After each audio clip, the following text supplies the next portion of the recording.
एक फिल्म मध्ये माझं कास्टिंग झालं होतं. परवा शूटिंग आहे तर मला कळलं की आय बीन रिप्लेस्ड, कारण माझ्या डोळ्यात काहीतरी फॉल्ट आहे असं त्या डिरेक्टरचं म्हणणं होतं. दुनियादारी नंतर एक लोकांना असं जाणवलं अचानक की अरे वा ही चांगलं काम करते, just do your job Sai असं म्हणून तो गेला.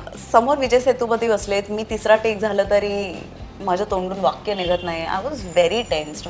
काही ऍक्टर्स असे पण असतात की स्वतःचा क्लोज लागला की ते वेगळंच काहीतरी काम करतात, असे ते ऍक्टर्स नाही.